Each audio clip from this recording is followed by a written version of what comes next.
ሰላም የእግዚአብሔር ቤተሰቦች ከማህበረ ቅዱሳን ቴሌቪዥን የዕለቱን አጫጭር መረጃዎች ይዘንላችሁ ቀርበናል። በምስራቅ አርሲ ሀገረ ስብከት የ13 ኦርቶዶክሳውያን ግድያ፣ የአብያተ ክርስቲያናት ቃጠሎና ዝርፊያ መፈጸሙ ተገለጸ። እስካሁን ድረስ ምላሽ ያጣው የምስራቅ አርሲ ጉዳይ ከግንቦት 23 ቀን 2018 ዓ.ም ጀምሮ በሀገረ ስብከቱ በአሰኮ ወረዳ በጠላታ ጨፋ ቀበሌና በካራ ኩፍቴና በሚባሉ አካባቢዎች በኦርቶዶክሳውያን ላይ አሰቃቂ ግድያ ተፈጽሟል። ብፁዕ አቡነ ኤልሳ የአርሲና ሶማሌ ክልል ጅጅጋ አህጉረ ስብከት ሊቀ ጳጳስ በምስራቅ አርሲ ሀገረ ስብከት 13 ኦርቶዶክሳውያን መገደላቸውን፣ ከ280 በላይ ምዕመናን መፈናቀላቸውንና የ101 ዓመት ዕድሜ ያለው ቤተክርስቲያን መቃጠሉን አሳውቀዋል። ለጣቢያችን በደረሰው መረጃ በአሰኮ ወረዳ ጠላታ ጨፋ ቀበሌ ብቻ በታጣቂ ኃይሎች በተፈጸመ ሰብአዊነት በጎደለው ጥቃት ከ13 በላይ ንጹሃን ኦርቶዶክሳውያን በታጣቂዎች ተገድለዋል። ከግድያው በተጨማሪ በአካባቢው 101 ዓመታትን ዕድሜ ያስቆጠረው የጠላታ ጨፋ ቅዱስ ገብርኤል ቤተክርስቲያን ሙሉ በሙሉ በእሳት መውደሙን በመረጃው ተገልጿል። በተመሳሳይም በካራ ኩፍቴና መድኃኔዓለም ቤተክርስቲያን ላይ በተሰነዘረ ጥቃት የቤተክርስቲያኑ ቤቶች በመቃጠላቸው ምዕመናን የመድኃኔዓለምን ቅዱስ ጽላት ይዘው ወደ ሌላ አካባቢ መሸሻቸው ታውቋል።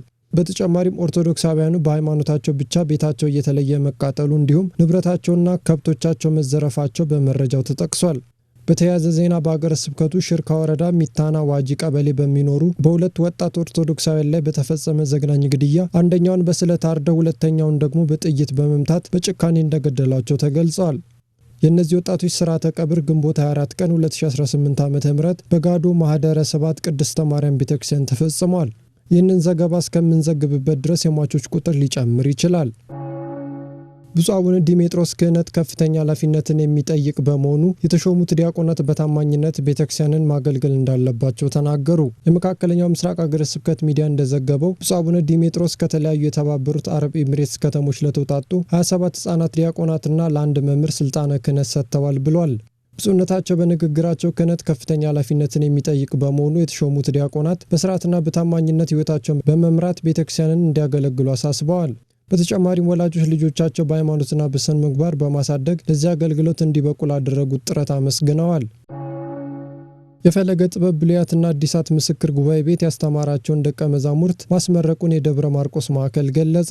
የደብረ ማርቆስ ማዕከል ሚዲያ አገልግሎት እንዳሳወቀው በምስራቅ ጎጃም ሀገረ ስብከት በደብረ ማርቆስ ወረዳ ቤተ ክህነት በሚገኘው የፈለገ ጥበብ ብሉያት አዲሳት አንድምታ ትርጓሜ ምስክር ጉባኤ ቤት ለመጀመሪያ ጊዜ ለ4 ዓመታት ያስተማራቸውን 15 የአዲሳት ደቀ መዛሙርት ብፁዕ አቡነ ቶማስ የሀገረ ስብከቱ ሊቀ ጳጳስ በተገኙበት ተመርቀዋል ብሏል።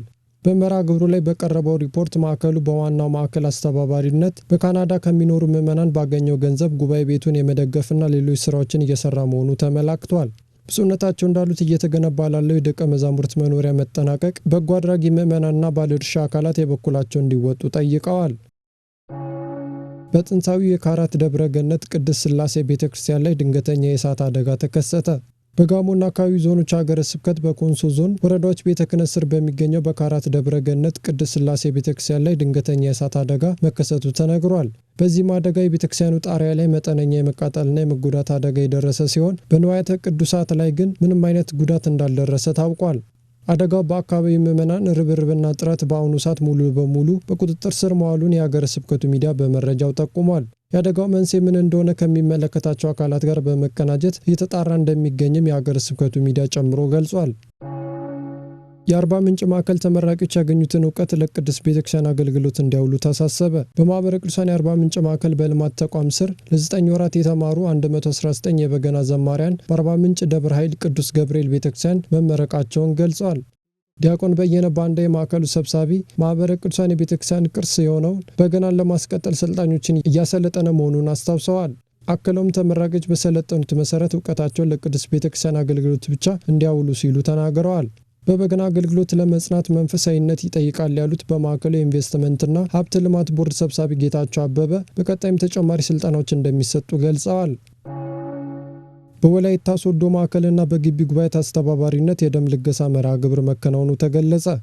በማህበረ ቅዱሳን ወላይታ ሶዶ ማዕከልና በግቢ ጉባኤ አስተባባሪነት በደብረ ወርቅ ቅድስት ቁስቋም ቤተክርስቲያን የደም ልገሳ መርሃ ግብር ተካሂዷል።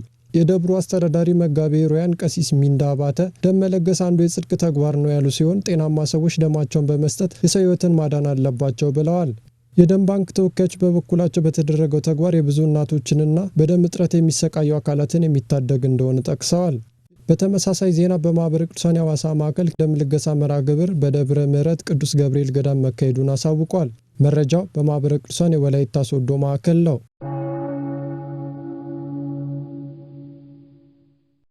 ሰላም እግዚአብሔር ከሁላችን ጋር ይሁን። የዕለቱ አጫጭር መረጃዎች የእስካሁኖቹ ነበሩ።